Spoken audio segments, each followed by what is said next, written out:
Hey guys, I'm so happy you're here today to watch the new video. So before that happens, I have to tell you guys a little secret. So there was a little bit of an accident, and just like the first minute is just my face. Um, I think there was like a little recording accident going on. Then it's Paul's face, but then after like a minute, like I said, um, it's back to normal. So get ready to enjoy. Get ready to listen. Here it comes. Welcome to episode 3 of the Ride or Die podcast. I'm Paul, And I'm Carly. and we're your hosts.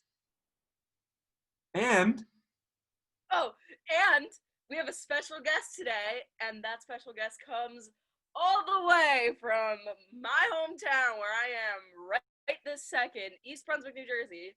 Um, you know her, we know her. She went to Hebrew school with us.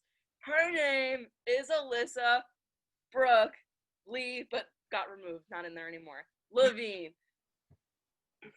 all right, let's get this girl out of the waiting room. She is. Oh, oh, oh. Ah! Oh, oh, oh! Oh, this is live, people. Welcome. It worked. Cool. Yeah. Okay. Well, let's get down to the nitty gritty. Numero uno. Okay. So this week starts out. Ian is gone.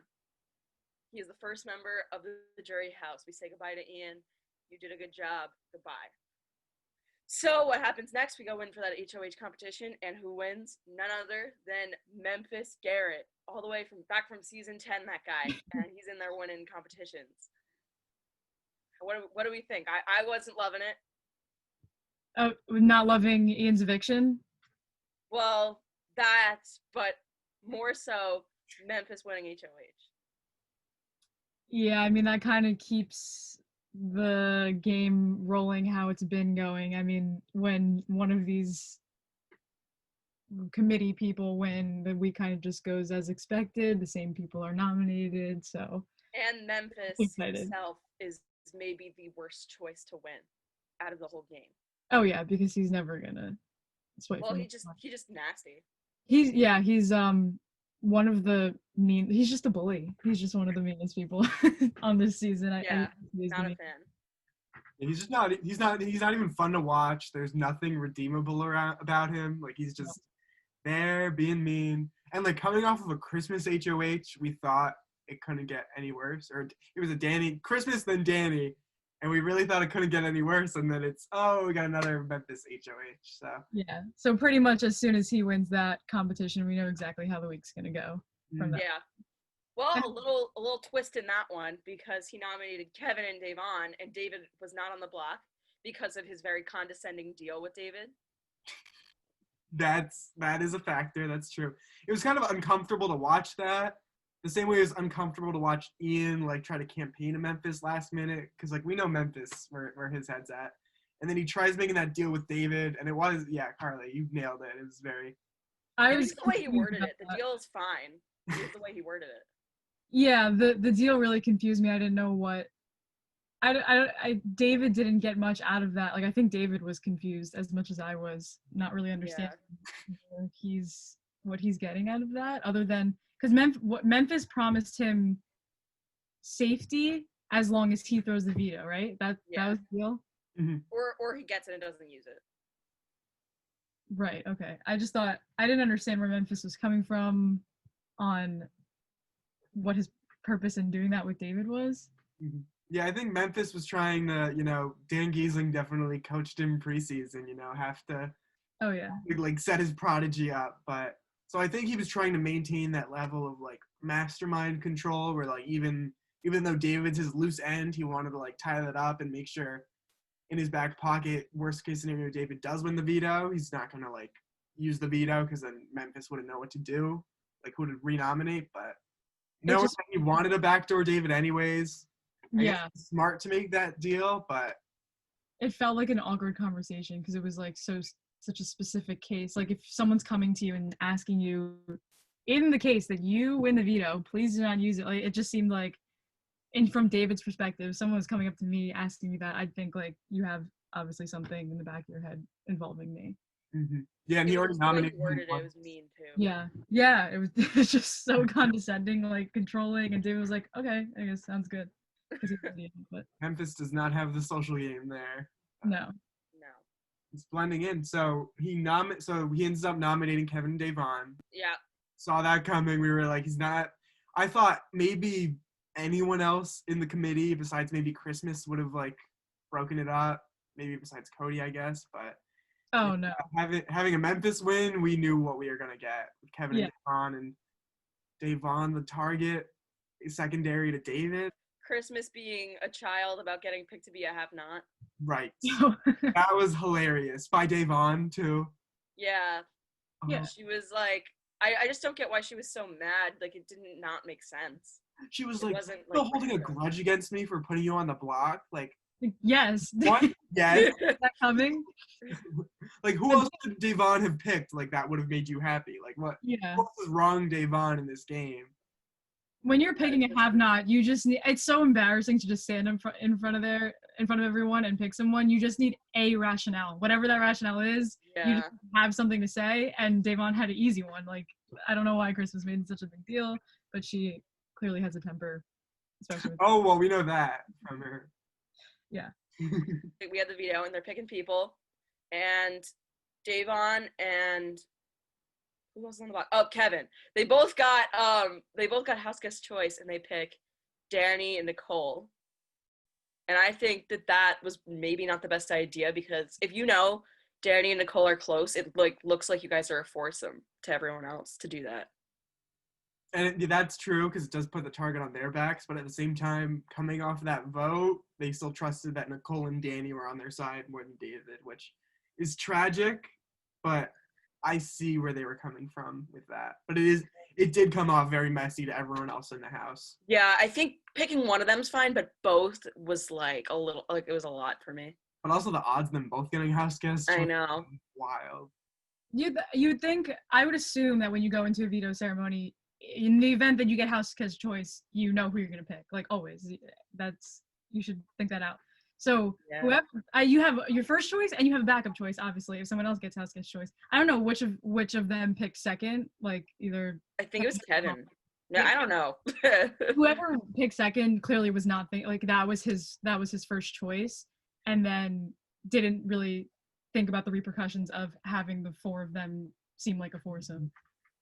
I don't think Kevin really thought that through. He's kind of just on the spot thinking. Yeah, I'm sure they weren't both counting on both getting house guest choice. I think they both had. I think Davon was counting on picking Nicole, and Kevin was counting on picking Danny in case it happened. But I don't think they were counting on both of them to do that, and then for David to just be sitting there on the sidelines. Really sad. Yeah, that wasn't good. Is it? I didn't even know that there were 2 house guest choice chips in there. Me neither. Yeah, that really. Is it weird that Kevin didn't pick David? I thought that yeah. Because he made it seem like he believed him more than Davon did. Yeah, exactly. Yeah, for sure. And I know Kevin's had like a tight bond with Danny like the whole season, but it's still weird that like he still didn't give David the chance. Because like why wouldn't David use the veto? I mean, they think he's in a guys alliance, but he's not. But I think it really planted the seeds for later on how Tyler, who during the veto comp, Memphis tried to get everyone to throw it, and that like didn't work out at all. Like that was kind of like a control freak level on his part. Like I think he said straight up, he was like, I just selfishly like really want to win it and be able to backdoor David myself, which like go off, I guess. But like, is that still like the power move you think it is? It's not if you tell everyone to throw it, because then if you win, it's just like, well, like it fell in my lap. Yeah, there's really not. He didn't. When he proposed, when he told the entire alliance to throw it, he didn't really give anyone like an incentive to throw it, other than the fact that they wouldn't be a replacement nominee. But like, why wouldn't you just want to win the competition to win the competition? So yeah, that's him. Just at least he knows it was selfish, just telling everyone what to do. For sure. I don't like him. No one does. I'm not a fan of those competitions though, because me and my dad talk about this a lot, but you never get to see the timer as they're I going. always think about that. Like, And they could just make up random times. Yeah, it makes me question when they reveal those times. Because it's always sometimes, or most of the time, it's a convenient winner, and I'm like, well, there's no way for me to verify that. That is super true, especially in the case of Tyler. Like, we know production loves Tyler. Oh yeah. And the way with Tyler winning and him being able to like kind of convince Memphis to see where he's coming from for a plan for the rest of the week. It is interesting that it worked out like that. Yeah. Oh, I wish they did show the times. It's like one of the only competitions where you like can't fully verify, as the viewer, you can't know for sure that whoever won actually won. Mm-hmm. Yeah, even if they had like a timer on the screen, it's still like edited, so they could like definitely, you could like tweak it if you want. Yeah. For sure. I don't like that. Yeah. It's kind of hard to verify that period to the audience, but let me say I'm not super complaining about the Tyler win. It was sad the way the week played out, but Tyler going against Memphis's wishes, that was pretty fun to watch. And then he explained to Memphis, he was like, it's still kind of dumb to get rid of David because clearly Kevin and Davon are closer together. David's more by himself. But I think Memphis saw David as a threat for that reason, because that's kind of the game Memphis wants to play. He wants to have the appearance of like the lone ranger, like maybe in the big alliance, but the loner that he can bring to the final two with them. But so I think that's he does have that appearance. Yeah, but Tyler really, Tyler was going to do what he was going to do, so Memphis really had to just like listen anyways. But it was interesting because Memphis was like yelling at him at first, and then he was like, shit, I need to keep it in my pants a little bit. I think Memphis is in a good spot for someone to take him to the final two, but I don't think Memphis is going to win no matter what. So. Mm-hmm. And just yeah, personality. You think jury won't vote for him? Yeah. Yeah, and I don't think he's doing anything that crazy. He's winning competitions. That's about it. I guess he's doing more than other people. I don't know. I can't see him winning personally. I can't either, but I guess because he's mean. Maybe that's why. He has a resume. Yeah, we'll talk more about that after like veto and how the eviction goes. But veto ceremony, so Tyler is able to he chooses not to use the veto, and Davon's veto speech. Do we want to talk about that? Like, I thought that was. She knows where she stands in the game, and I think her social reads have really carried her through the house. Like, she's had some bad reads, but she knows she's on the outs. She knew there was like nothing she could do, and she's a bigger target to get rid of than Kevin. So I like she was like upfront in her veto speech and was like, what's gonna happen is gonna happen. Nothing I say is gonna do anything. Mm-hmm. Sad but true. I can always appreciate a upfront speech, a memorable speech. Whatever you say, as long as leaves a lasting impression, that is what I can appreciate, rather than saying, I know you don't want to use the veto on me and I respect your decision, blah, blah, blah. Like, sit down. Just don't say anything. After the veto ceremony, I thought it was really fun, actually, this eviction episode, like everything that happened after the veto ceremony going into the eviction, because now we're finally seeing the committee, some unfolding. And I just wanted to talk about first Memphis's scheming with his alliances and like trying to plant the seeds for his end game. Because I think this is like a great plan, actually. Yeah, having the two wise guys alliance, like keeping Enzo, and it was funny that Memphis thinks that he can beat Enzo in the end, because there's no way. I mean, maybe he thinks that he's his alliance's support, but I think Enzo is just a more likable, genuine person, and he can argue a better game than Memphis could. So it was funny to see him think that Enzo was an easy goat to take. And the only thing, though, is that Enzo still has yet to do anything in the game on his own. Correct. So, like, at the end of the day, like, yeah, he's so much more of a likable person. But if we're going into this, the final two, Enzo, Memphis, like, what really can Enzo say for himself at this point? Unless he's laying low right now and planning on turning it up later. I'm not sure. I don't think he is, but he could say part of his strategy was like being so likable that everyone wanted to include him.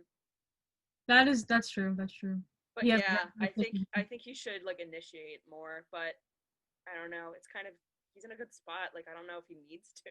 Well, now that he's part of Memphis's deal, and he's the one that's included in both sides. He's in a pretty good spot. He's sitting pretty. Oh my god. I think it's so funny that and then Enzo came into the Christmas one and like was like, "What's going on?" Like he doesn't know. It's so funny. Good. Great. Good acting on their part. But yeah, his social game I think has carried him throughout this whole season. He hasn't been a target once, and I think he recognizes everyone else. He won a comp early to like prove himself to his allies, and then he's really let everyone else like carry him out. And he's been chilling, literally just relying on social game, but it's been working. I think okay, so say this week one of David or Kevin goes, and then the next week the other one goes. I think that Enzo, if it's just the committee and Enzo, I think that Enzo will last, even like over a lot of the committee people, 100%. which no one else would. I would say that his name has been thrown out the least by anyone in the house. Like he has been on no one's radar, so I think he's completely sitting pretty. Also, they had the little Wise Guys alliance with Christmas, and like Christmas is a great easy go and for in their mind I think to like make that little final 3 alliance with. But it was interesting to hear she's like, I still have my final 2 with Tyler. I'm still loyal to that, but I still have this option. And Christmas kind of, as much as I hate everything about her, she kind of like played like decently this week. Like the conversation she had with David going into the eviction, where she was straight up like, I know that you were the vote, and I know that Nicole is the one who's lying about voting for Ian. And she's like really like leveraging people in the house, and I think that was like pretty good on her part. Yeah, that was wonderful work. And then you get the David DR where he's like, you know what? Like Christmas told me this, and now I know going forward my targets are Danny and Nicole. Like Christmas set it up perfectly. Yeah, that was good. Yeah.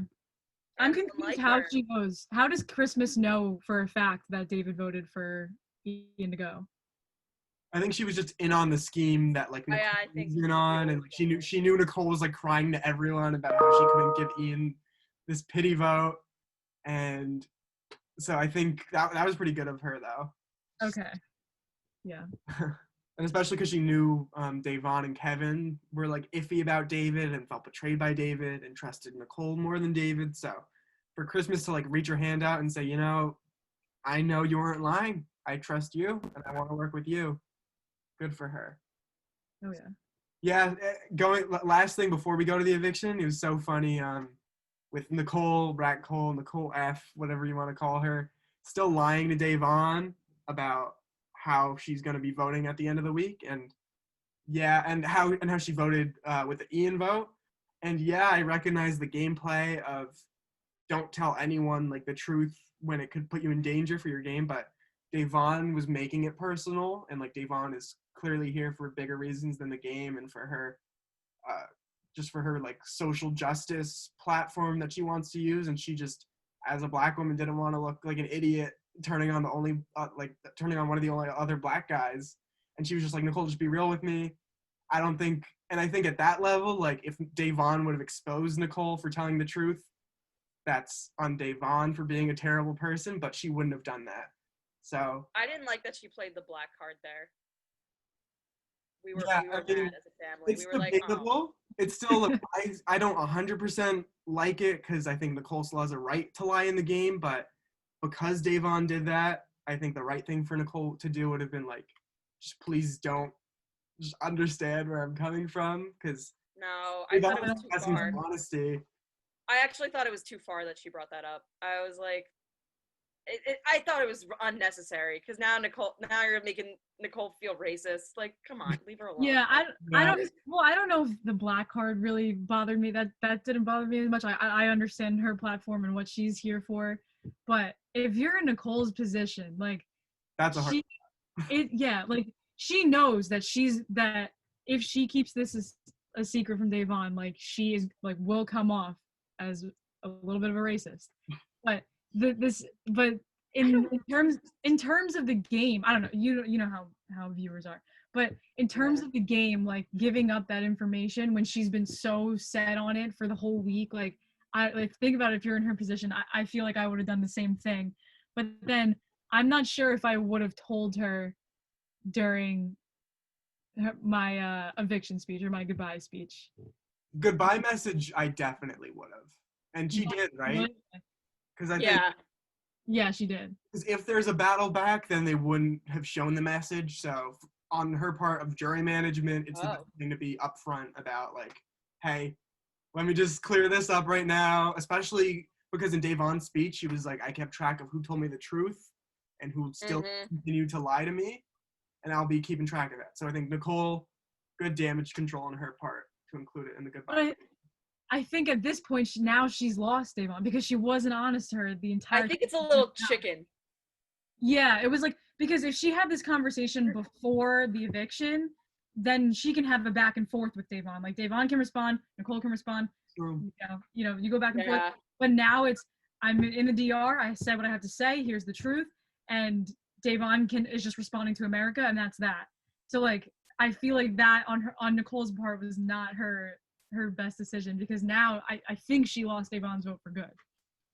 True. That's a good look at it. And I think no matter what your opinion is on Davon, like using the personal reasons that she used to ask for honesty, I think, like, because she, like, made it such a personal thing and gave everyone the opportunity to, like, keep it real with her and just, like, be personally honest, I think that was a gameplay move in itself in terms of, like, jury. Yes, it was. It was smart, but it was like, to me, it was a lot. But I guess if I was in the house, it would be smart. But to me as a viewer, it was like, oh, it's like it's just not fair. Yeah, because if you're in the house, you don't want to be portrayed as. Yeah, it just like wasn't fair. It's not fair that not many other people in the house could have leveraged that same type of reasoning to ask for honesty, but at the same time, it's not fair that there's been, like, one black person every season and there still hasn't been a black winner at all. And, like, say what you will about that, but this game is a reflection of the society we live in, and there's a reason that they had to bring in David, the first person evicted from last season, to create the most diverse season ever. I think this is That's so sad. I know, isn't it? So we have a male alliance running everything and just steamrolling, which is tragic that they couldn't include one person of color just this once, but here we are. Oh, and also just wanted to say, I think Davon, with the whole Nicole lying about the Ian vote, David should have done a better job convincing Davon about his vote. Like, he said, like, they had one conversation and he was like, you'll see when you get out of here, like, I wasn't lying. He could have said straight up, maybe Nicole's in a majority alliance and she couldn't even give Ian the pity vote. Maybe she's lying to all of us.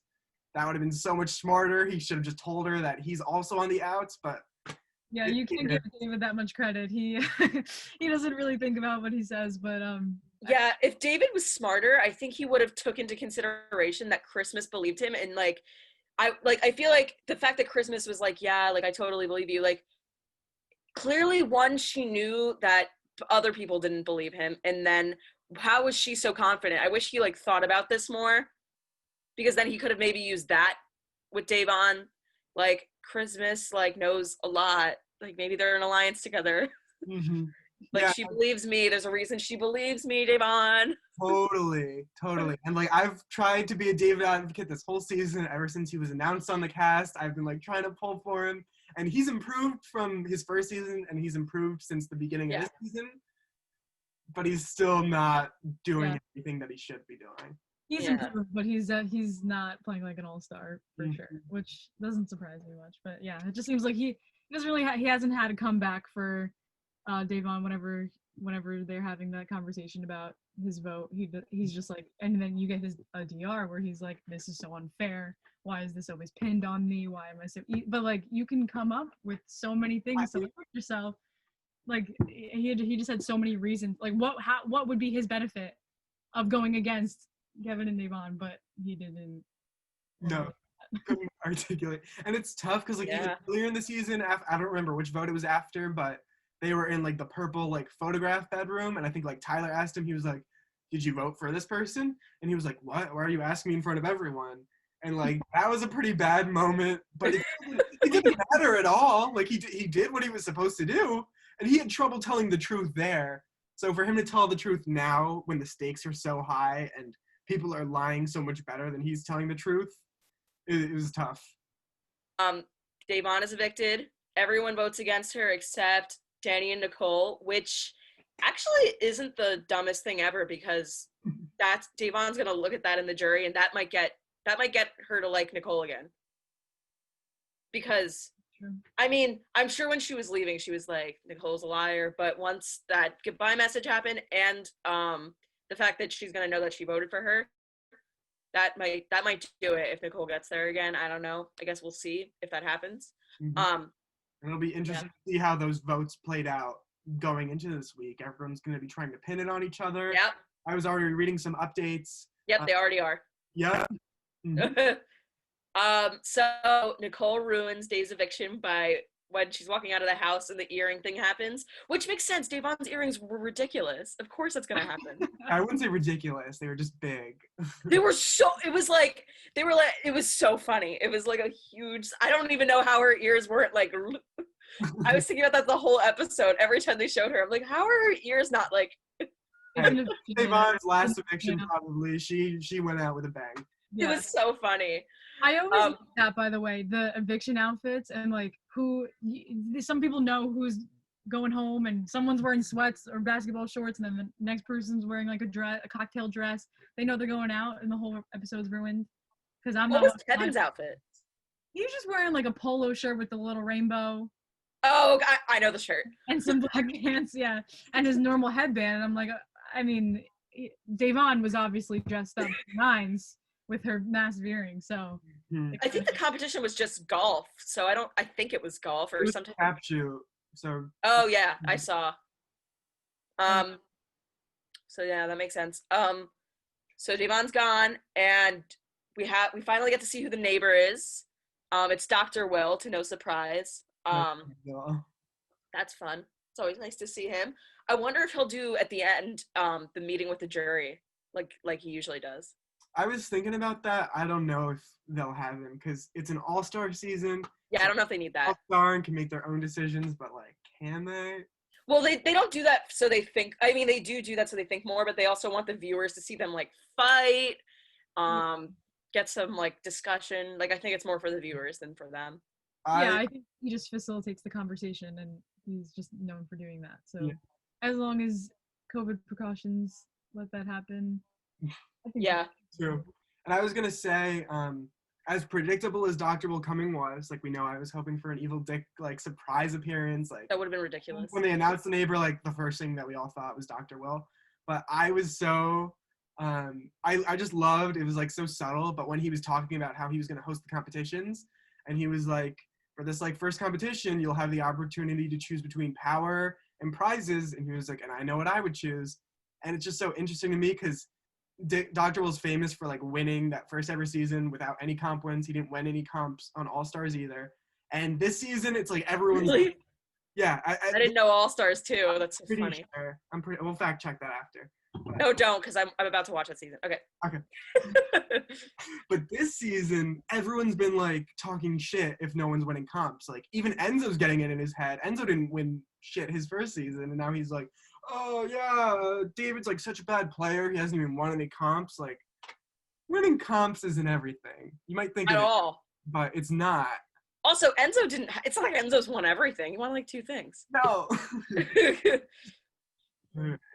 Also, wait, coming from Enzo didn't win a single thing his first season. I know that's so funny that he's saying that. He's letting the Mayo Alliance get to his head, which is yeah. Well, I mean, he's in it. Yeah, essentially. So, Danny does use the replay. Oh yeah, stop here if you don't want to hear anything about the next week, because we're going to talk about the little bit that we already know. Because I don't know if it's either, so go for it. You not want to know? No, you can go. Oh, okay. Or we're gonna see your reactions. What happens? I figured that this would happen, but keep going. Yeah, so Danny used the replay because she told him about it. So at that point, you really have to. But also, why not? Like it's Memphis. Like I don't think Memphis is going after Danny right now. Like fine. Does she benefit from that though? Letting him use the replay? Yeah. Yeah, there's more chance it's not Kevin or David. Okay. Yeah. Okay. Just like one more person in there. Yeah. So Memphis plays, but he does not win. Allysa, you want to take any guesses at who won? What was the competition? It was a crapshoot. Oh, then it can be. I think Tyler won money, but you could win money and win HOH too. Two people won money, they said, but they don't know who it is. Tyler's one of them. I guess Christmas. No. It is Team Carly, though. I don't know who's on Team Carly. Oh. David? Is David on your team? Oh, Tyler. No. Okay, who is it? Cody. Oh, great. Yeah, so Cody's HOH. Very cool. He plans to nominate. I'll let you guys take a big wild guess here. Allysa, you can do it. So we got our friend David and our friend Kevin. Yes. So that's the plan. I don't know if he wants to backdoor anyone. I assume. Come on. It's hard to legally backdoor someone now that we're at final 10, final 9. No, I actually don't know if he'll backdoor someone. I don't know if he'll want to do that. If any of those He's at the top of the alliance, so. Yeah, no, if any of those guys, the 4 top guys, were going to backdoor someone, he would be the least likely to do it. He cannot make a decision for himself, so I highly doubt that. 4 top guys. But hey, we're going into a triple eviction, and I am super excited to see. Oh yeah, one of them has to go. This week wraps up, and then are they going to be told it's a triple? Or are they only going to think it's a double? And are they gonna get through their double, and then Julie's gonna be like, one more? Yeah, that's gonna be insane. I think she'll say triple eviction. I think she'll say that. She's lame for that if she does. Imagine if no one from the committee goes and Enzo leaves, but it's not happening. But wouldn't that be insane? Can you imagine? It's just like David, Kevin, Enzo. It won't be. That would be silly. Worst. But we know odds are it won't. So we know one white person has to leave no matter what. That's true. There we go. Probably not the first eviction though, because unless one of them win that veto. Let's manifest it. Yeah, I'm excited to see how this week goes. Kind of. The veto determines if anything exciting happens. So I guess we'll see. Highly doubtful, because we all know how good Kevin and David are at competitions under pressure. This is great. Thanks for coming, Allysa. Thank you guys for having me. I'm one of your biggest fans, so I've been listening to every single episode. So, and we're your biggest fan. And I will be watching this one as well, just to see myself. Well, we'll see everyone next week. And we'll be talking all about that triple eviction. Stay tuned. Let's hope for some good this season. Cool. Thank you, guys. Of course. Thank you.